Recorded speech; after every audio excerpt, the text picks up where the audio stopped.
Thank you for listening to the Mindful Midlife Crisis. Need to tackle a big project but don't have the time, skills, or resources to do it all yourself? Say hello to Fiverr, the only marketplace that connects you with talented freelancers from around the world to get the job done. Whether you're looking for logo design, website development, copywriting, or even podcast editing, Fiverr has experts in every field ready to help. With transparent pricing and reviews, finding the perfect match for your project has never been easier. I've used Fiverr to help me edit this podcast, create and update my websites, compile data, and do my least favorite thing in the world, design and schedule social media posts. Fiverr has been a total game changer for me because I am only one man and running the show is a lot of damn work. But Fiverr's platform is easy to use, and I always find someone who delivers exactly what I need on time and within budget. So if you're ready to save time, lower stress, and bring your creative ideas to life, click on the link in the show notes for 10% off your first job completed by a dedicated professional freelancer.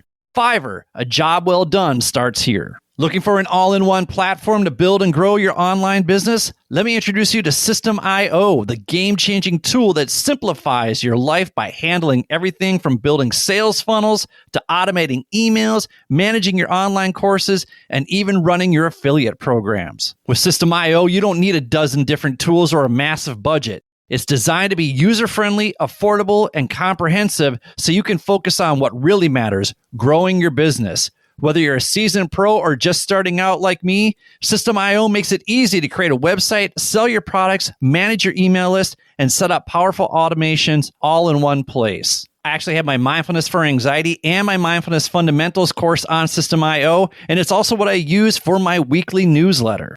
So if you're ready to streamline your business operations and skyrocket your productivity, click on the link in the show notes to get started with System.io, the only tool you need to start your online business.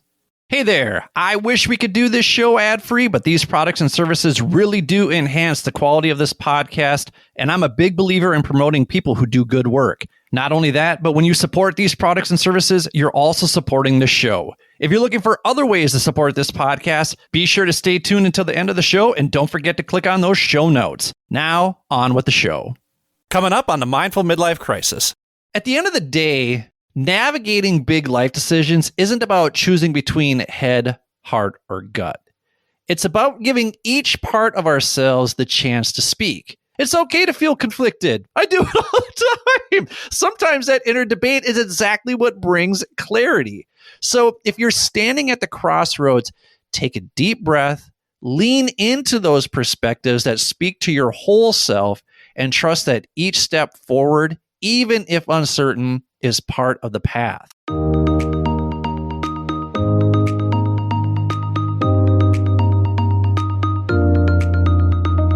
Welcome to the Mindful Midlife Crisis, a podcast for people navigating the complexities and possibilities of life's second half.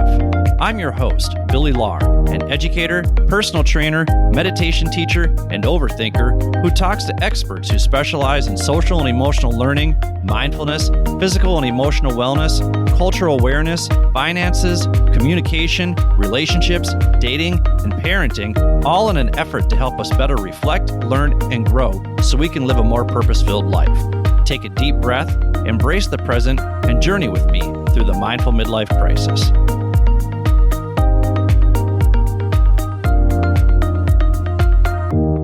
Welcome to the Mindful Midlife Crisis. I'm your host, Billy Lahr. Thank you for tuning in wherever you are. The purpose of the show is to help you navigate the complexities and possibilities of life's second half.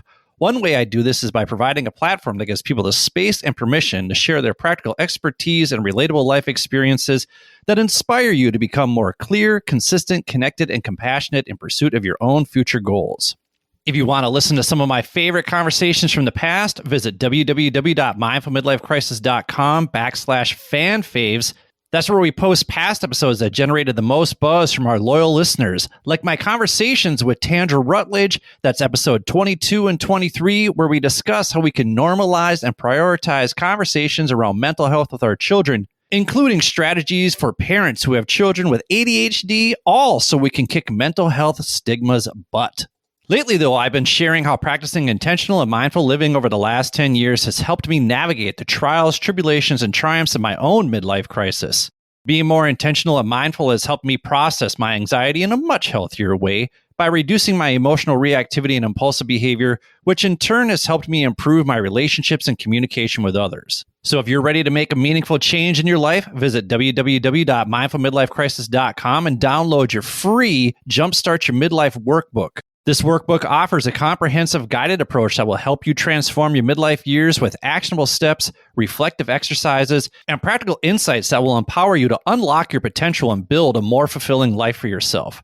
These are the same skills, strategies, and resources I use in my own life based on years of research and experimentation to find a bit more calm and clarity amidst the chaos. So if you're ready to take the leap, go to www.mindfulmidlifecrisis.com and take action now. But here's the deal. I don't have all the answers to life's problems because there are still days when I'm a hot mess navigating this thing called life as well.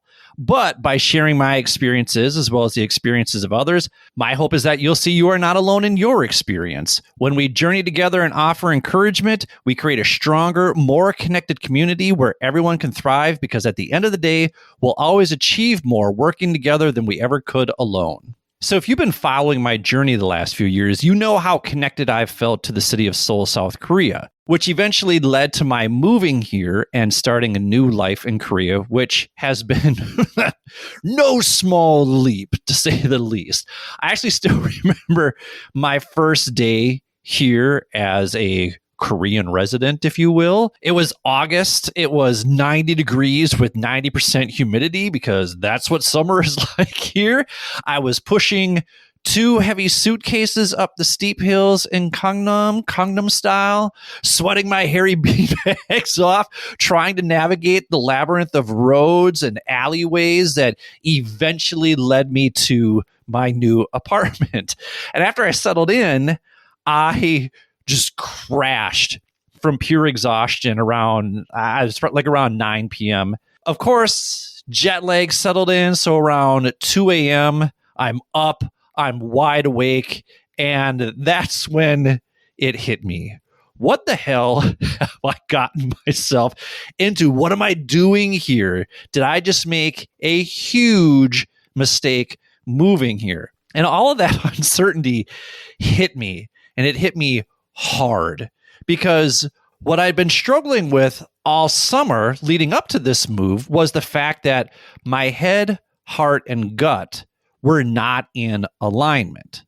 So today I want to dive into how to navigate situations when your head, heart, and gut aren't in alignment because I really struggled with whether or not I made the right decision to move here to Seoul. And just to be clear, there is much more to this story that I haven't shared yet because there are some personal things I'm still trying to figure out that I'm not ready to share with people yet. But I think once I lay all of that out, all the reasons why my head, heart, and gut have not been in alignment, it will make much more sense and you'll be less annoyed. I'm not saying you won't be completely annoyed. You'll just be less annoyed. There might be even an ounce of empathy and sympathy and they're not that I'm looking for you to feel sorry for me in any way, shape, or form, but it'll just kind of put things into perspective. There is a small faction of people out there who are in the know, who tried to offer me advice based on the limited information I shared with them in the newsletter and on this podcast. But once I gave them all the details, they were like, okay, I get it now. I understand why you're such a mess. But for now, I'm just not ready to share that part of my life with you yet, but I'm sure we'll get there someday. Anyway, this inner conflict between head, heart, and gut reminded me of some classic literary movements from the 1800s. So the English teacher in me wants to nerd out a little bit, which is super exciting for me because I honestly miss having these types of academic discussions with my world literature students from back in the day because I really do find it fascinating to look back on how culture and society impacts literature and thought, which relates to how when we're making big decisions, we often feel torn between logos, pathos, and ethos. And the criteria I used for making my final decision to move to Seoul parallels the tension between two influential movements in history that also embodied logos, pathos, and ethos. And those movements were the Enlightenment and Romanticism movements. So here's a brief history of those literary movements. Enlightenment thinkers were all about logos, which is to say they valued reason, logic, and the pursuit of knowledge. Thinkers of this time, people like Immanuel Kant. I'm not sure if I'm pronouncing that right. It's Immanuel Kant, I think. Okay, don't cancel me. I'm not sure if I'm pronouncing that correctly. Anyway, John Locke. I'm very certain I'm pronouncing that correctly. And Voltaire. They all believed that with enough facts, rational thought, and scientific inquiry, humanity could understand the world and make better choices. We use logos to break down things into pros, cons, facts, and practicalities. This is very much my standard mode of operation. But at the same time, I have a bit of the romantic in me. And the romantics pushed back on this idea of logos. They argue that life is more than just facts and figures. People like Percy and Mary Shelley, Victor Hugo, and my personal favorite, Walt Whitman, with the greatest quote of all time. Do I contradict myself? Very well, then I contradict myself. I am large. I contain multitudes, which embodies my entire essence, which is why I struggle making these types of decisions. And the Romantics maintained that life's mysteries and the depth of human experience couldn't be captured by logic alone. They believed in pathos, the power of emotion and intuition. They saw the heart as just as important as the mind, urging people to explore their own feelings and experiences as sources of truth. So when it came to my move to Seoul, I had to draw from both of these perspectives. I needed both reason and emotion to make a decision that felt right, but I also needed someone to help me process through my ruminations.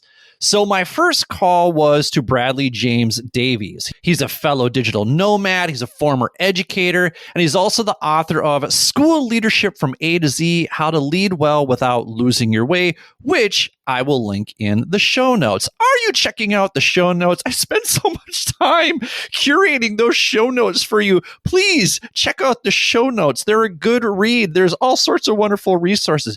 Check out the show notes, damn it. Anyway, Bradley's ethos, meaning his credibility, speaks for itself. He is out there coaching executives. He's speaking to audiences. He is living the life I thought I'd be leading by now. And he's doing it with a sense of integrity and identity built upon his core values. Talking to him was incredibly humbling because I was thinking he and I were on similar paths, but then I realized, oh no, he is miles, miles ahead of me, counties, states, countries ahead of me in creating the life I was just beginning to seek out. Now, Bradley is also a true romantic at heart. He values intuition, meaning, and experiences, and he attempted to appeal to my pathos. He attempted to appeal to my emotions, my values, my passions. He wanted me to look beyond just the logistics of my options, and he encouraged me to follow my heart, which is certainly a sentiment the writers and thinkers of the Romantic era would embrace. But at that time, following my heart was not a financially viable option. It's not that I didn't want to follow my heart. It's just that I couldn't ignore the rational, practical aspects of my current financial situation. So that's where my friend Robyn comes in. Robyn is someone I met on a food tour in Bangkok. And since then, she's spent the last year and a half traveling Southeast Asia. And she's someone who knows firsthand the mix of excitement and uncertainty that comes with living this nomadic lifestyle. And she's turned that into her own travel coaching gig where she helps people tailor their travel plans according to their budget and goals. She also helps first-time travelers navigate the unspoken overwhelm, fear, and apprehension that often accompanies rookie wanderers.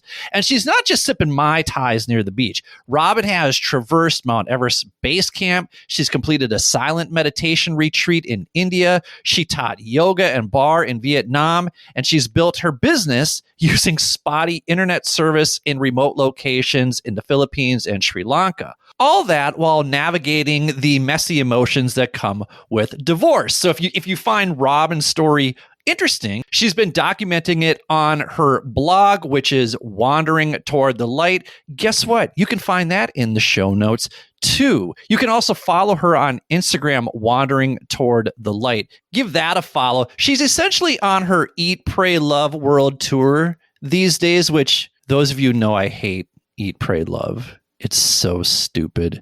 It completely lacks self-awareness. But to Robyn's credit, she is incredibly self-aware, more so than the author of that dreadful book. Anyway, I digress. When I shared my back and forth struggle with Robyn, she cut through all the bullshit and said, dude, you just need to suck it up and go to Seoul. And that straightforward Logos approach was exactly what I needed in that moment. She reminded me that sometimes the most practical answer is the best answer. That isn't to say Bradley was wrong. It just wasn't the most persuasive argument I needed to hear at that time. But this combination of ethos, logos, and pathos allowed me to make a decision that felt complete. So when we come back, I've got 5 essential questions you need to ask yourself that blend logos, pathos, and ethos so you can work through complex decisions and make choices that are both sound and aligned with your values. And if you need help making a major life decision, reframing a challenging situation, or taking action towards a better version of yourself, check out this week's sponsors. Thank you for listening to the Mindful Midlife Crisis.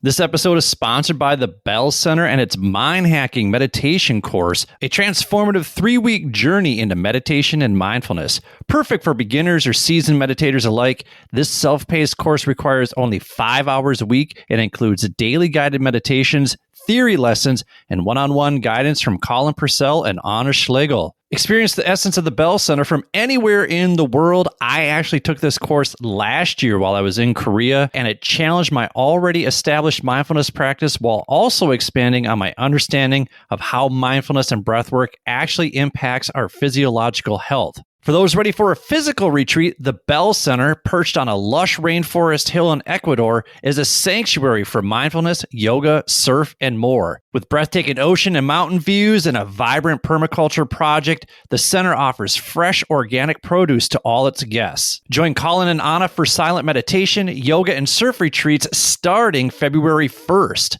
I actually attended a breathwork workshop with these two when we were all at the Ngor Island Surf Camp in Dakar, Senegal, and that workshop helped me reevaluate my relationship with my breath. And I know working with Colin and Anna, whether online or in person, will do the same for you. Learn more at www.thebell.center. That's www.thebell.center. Give them a follow on Instagram and be sure to check out episodes 48 through 49 of the Mindful Midlife Crisis, where I talk with Colin and Anna about how the power of breathwork can enhance our lives. The Bell Center. Stoke your inner calm one breath at a time.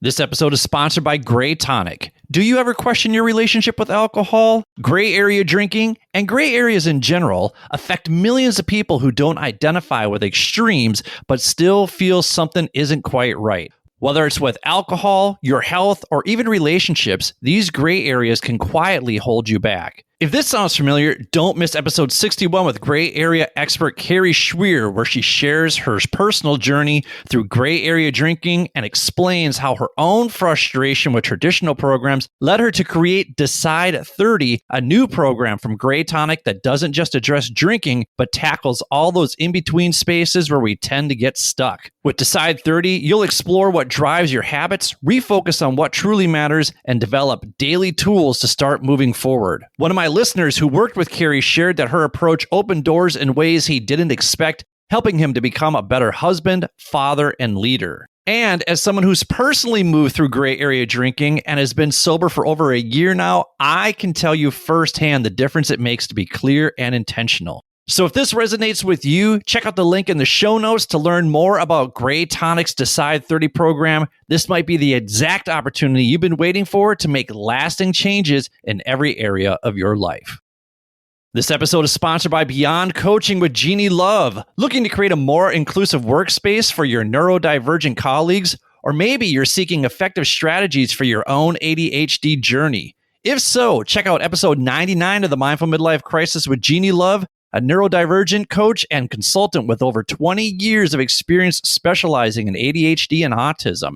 Jeannie helps organizations create workplaces where neurodivergent employees can excel. Through tailored consulting, she provides environmental audits, practical recommendations, and specialized coaching and training to support neurodivergent team members. She's also equally passionate about coaching professionals who discover their neurodivergence later in life.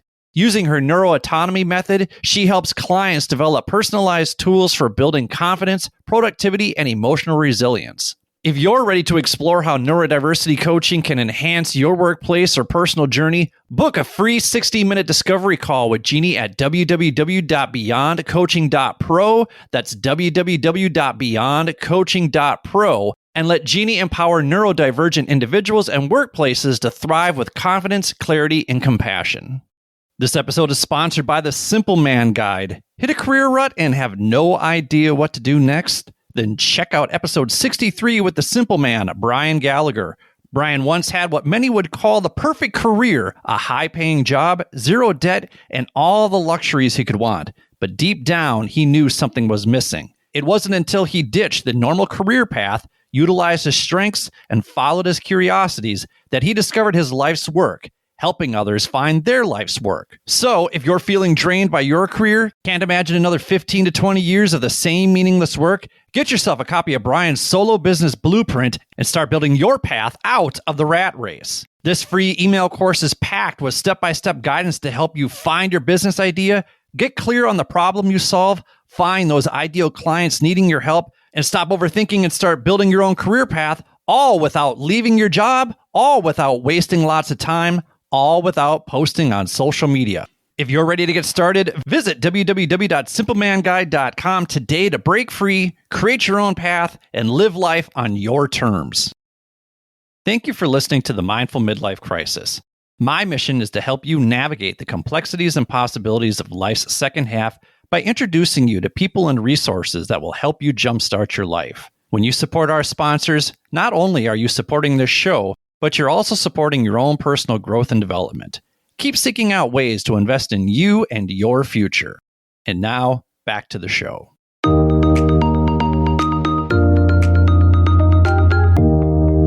Welcome back to the Mindful Midlife Crisis. Today, we're talking about what to do when your head, heart, and gut are not in alignment when it comes to making a major life decision. So now it's time for 5 essential questions. This segment is designed to help you reflect, learn, and grow as you navigate the complexities and possibilities of life.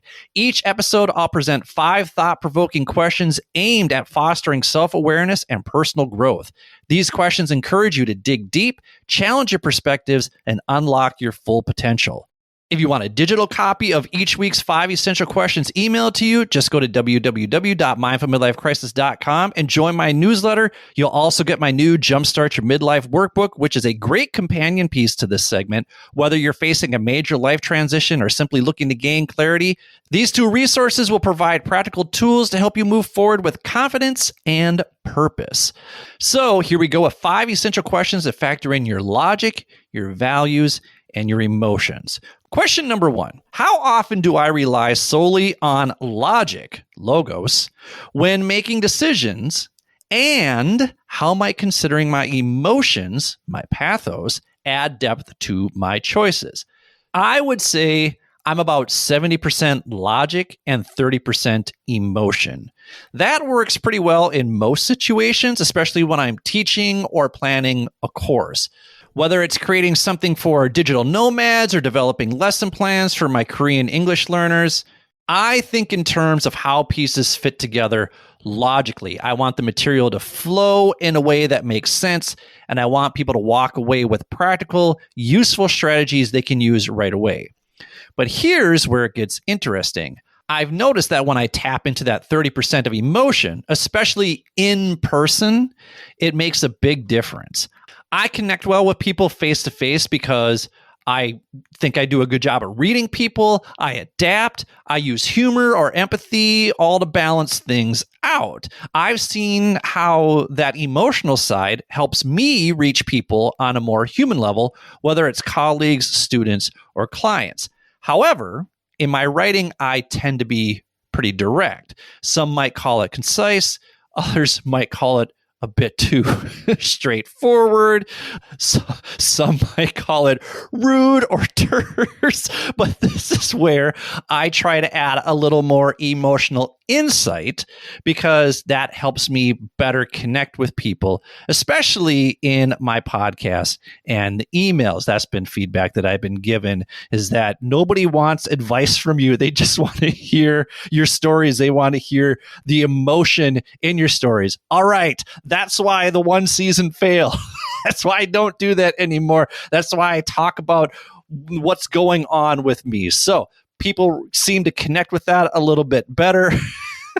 For example, I have opened up more about discussing my personal challenges here recently, things like adjusting to the single life or facing career shifts, but I usually present them with a logical approach backed by research and actionable tips. And that's great. It gives listeners practical steps, but when I share a bit more of the emotional side, like the times when I feel uncertain or face a tough decision, like what I've been doing here the last few episodes, I've noticed it resonates even more with listeners. I've had people reach out to me, say things like, hearing what you had to say made me feel less alone, or what you shared in that episode really hit home for me. And being vulnerable creates space for other people to reflect on their own experiences. And I see that same potential in my newsletters and email campaigns. When I invite teachers to my Mindfulness for Anxiety course, I could just outline the practical benefits like stress relief or increased focus. But I know from experience that connecting to them on a values-based level, showing empathy for their everyday challenges by letting them know that I too have been in their shoes, both as a teacher and as a dean of students, it creates a stronger impact. It builds rapport. It's about letting my passion for mindfulness and respect for teachers shape the message, making sure that my values stay front and center. To me, adding that emotional insight doesn't mean setting logic aside. It's more about layering in an extra touch of humanity. That's what makes my work more relatable and impactful these days. So I'm learning that when I'm creating something for people, whether it's this podcast or a course, or even giving my students feedback, letting some of that emotional depth show is worth it. It doesn't change who I am or the practical approach I value. It just rounds out my message so it's not so square, so it's not so rigid. And it helps others feel a little more understood and connected. So take some time to think about a recent decision you made and reflect on how balancing facts with feelings could have shaped the outcome differently. My next question for you is, in moments of self-doubt, how can you remind yourself to include both practical reasoning and heartfelt intuition in your decision-making process? Self-doubt is something we all deal with. Like the last 2-3 episodes have been all about my own self-doubt. And when it comes up for me, My default is to lean on practical reasoning. I like to break down the issue, look at it from all angles, list out the pros and cons, anything that brings clarity. But what I've learned is that if I rely solely on that, I can miss out on the softer side of the decision-making process, the part that's more connected to my intuition and values. One thing that's helped me is thinking back to times when I trusted my gut, even if it didn't seem like the most logical choice on paper. Those moments remind me that intuition is valuable because it connects to who I am on a deeper level. So when self-doubt hits, I try to balance the rational with a quick check-in on how I feel about the decision. There's nothing wrong with emotions, dudes. Tap into your emotions and ask yourself, does this align with my core values, like empathy or a desire to make a meaningful impact? For example, in the podcast, I might focus on practical advice, but again, sharing personal anecdotes adds heart to it. That's a reminder for me to blend both elements, even if one doesn't always seem as obvious as the other. My next question for you is, are you prioritizing the practical side of a choice at the expense of your values or passions, or vice versa? This is a question that has come up in different ways throughout my own life, throughout my own professional career, whether I'm designing courses, crafting a message in my newsletter, or recording a podcast episode. I tend to start with practicality because, for me, a structured, useful outcome is key. If something isn't actionable, it can feel like it's missing a layer of real-world value. But the risk there is that if I stay too focused on just the logistics or the what makes sense, I can overlook the parts of the work that connect to my mission of building a community that helps people navigate the complexities and possibilities of life's second half. So, balancing these elements in my decision-making isn't always just about adding practicality or values. It's about knowing that both have a role in creating something meaningful. Whether I'm in a moment of doubt or just making sure my choices align with my values, this approach helps me keep that sense of purpose in everything I do. Next, ask yourself, when faced with a big decision, which friend or mentor's ethos, their credibility, do you value most and why?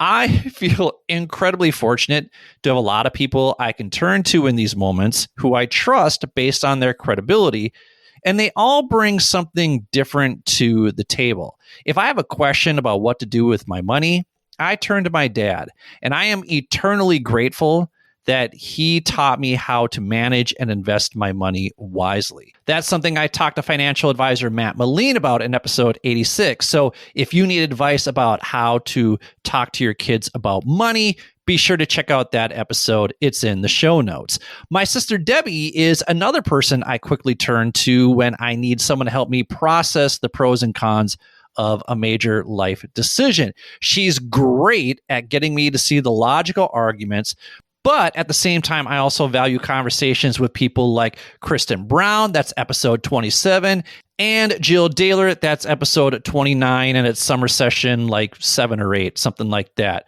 You can get a sense as to why I value talking to them, because they challenge me to think with my gut and my heart in a way that isn't too woo-woo for me. Mostly because they know I hate that kind of shit, but they sprinkle in just the right amount of it to get me looking at things from all angles. Those 4 people are my major life decision Mount Rushmore. I was listening to an episode of the Jordan Harbinger Show with Shaquille O'Neal, and Shaquille O'Neal has what he calls his panel, and they are the people who help him manage his business and life decisions. I'll link that episode in the show notes too, because he talks about how those people were chosen and how he relies on them. And considering Shaq has made some savvy business moves in his day beyond basketball, I would say that episode is a worthwhile listen. And that takes us to our 5th and final essential question. Who in your circle challenges you to think differently, and how can you seek their guidance for balanced insight?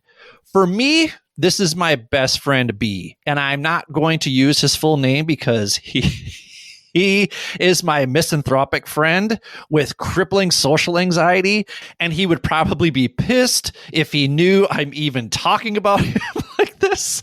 But he's pretty much the funniest dude in any room he's in. He's the reason I've seen Pearl Jam 54 times in 9 different countries, because his love for Pearl Jam spawned my love for Pearl Jam. He and I were both in the same secondary English education program together at UMD. We ended up working on a dystopian novel presentation together. And from there, we became fast friends who shot pool and ate pizza every Friday night down at Grandma's Sports Garden. Oh, those were the days. Those were the good old days, I tell you. And over the last 25 years, he has frequently delivered his brand of harsh truths that have certainly stung quite a bit. But there's not a single person in this world who has better maintained contact with me during the past 3 years while I've been abroad. And what's funny is that he tells me he sticks around only because he's so curious what I'm going to do next, because our lives couldn't be any more different. He's married with 2 teenage boys, and despite his cantankerous demeanor, his integrity and authenticity are unparalleled as far as I'm concerned. But he's also not easily impressed. So when he sent me this text my first week in Seoul, I was incredibly moved. He said, quote, "I remember all the times we drove to Chicago for Pearl Jam shows, and you'd always talk about going to Asia to live and work. And I just remember thinking, yeah, but you won't. Continue to prove me wrong. Good luck." End quote. At the end of the day, navigating big life decisions isn't about choosing between head, heart, or gut. It's about giving each part of ourselves the chance to speak. Just as the Enlightenment and Romantic eras showed us the power of balancing reason with emotion, our choices are strongest when we integrate logic, values, and intuition. It's okay to feel conflicted. I do it all the time. Sometimes that inner debate is exactly what brings clarity. So if you're standing at the crossroads, take a deep breath, lean into those perspectives that speak to your whole self, and trust that each step forward, even if uncertain, is part of the path. Ultimately, it's not about making the perfect choice. It's about making a choice that feels true to who you are, based on what resources you have available and what you want your story to be. Hey, if you enjoyed this week's episode, don't forget to subscribe to the show wherever you get your podcasts so you never miss a future episode. If you're an Apple listener, you can do that by clicking the plus sign in the upper right-hand corner. Or if you're a Spotify listener, click the follow button and then click those 5 stars under the cover art to show the show some love. I would also greatly appreciate it if you would share this episode with the people in your life who are weighing the pros and cons of a big life decision. And if you do that on Instagram or LinkedIn, don't forget to tag me, bro, because sharing is caring. If you're feeling really generous, please consider making a donation to the show. All you got to do is click on the donate button in the show notes, just like my friend Lee from the band Grunge Unplugged did, who simply left a poop emoji, which I can only assume means that he thinks I'm the shit. By the way, if you're a new listener in the Twin Cities metro area and you long for those MTV Unplugged days with bands like Nirvana, Alice in Chains, and of course the greatest band of all time, Pearl Jam, give Grunge Unplugged a follow on Instagram and go support local music while also supporting this show. Your contributions help me keep this podcast running smoothly and without interruption. In fact, if every subscriber donated just $10, I'd be able to afford the upkeep required to maintain this podcast. So if you find value in the interviews and personal stories shared on this program, please consider showing your support, and you too can get a shout out like Lee from Grunge Unplugged did in this episode. If you want more free resources to help you reflect, learn, and grow, consider subscribing to the weekly newsletter at www.mindfulmidlifecrisis.com. Or if you want to keep up with my travel adventures as well as life in Korea, you can follow me on Instagram at mindful_midlife_crisis. This is where I share my travel tips, experiences, and recommendations so you don't feel so overwhelmed when planning your next big trip. If you're interested in collaborating on a future project together, hit me up on LinkedIn. I'm always looking to connect with amazing people with amazing life experiences and stories to share. Don't forget to check out this week's sponsors. I'm not here to solve all the world's problems, but I'm consistently building my network so I can provide more resources for you to live your best life. When you support the sponsors, you also support this show, so don't be afraid to reach out to any of them, or if you'd like me to make an introduction, shoot me an email at billy@mindfulmidlifecrisis.com. Finally, let me leave you with this. When you're in the midst of a midlife crisis, remember that our progress is never linear. Our growth looks more like the stock market. Some days we're up, some days we're down, and we may not reap the benefits for a while. But if we play the long game and continue to invest in being consistent, disciplined, patient, compassionate, and connected to others, you'll see that investment in yourself will pay huge dividends as you navigate the complexities and possibilities of life's second half. So with that, this is Billy. Thank you for listening to the Mindful Midlife Crisis. May you feel happy, healthy, and loved. Take care, friends.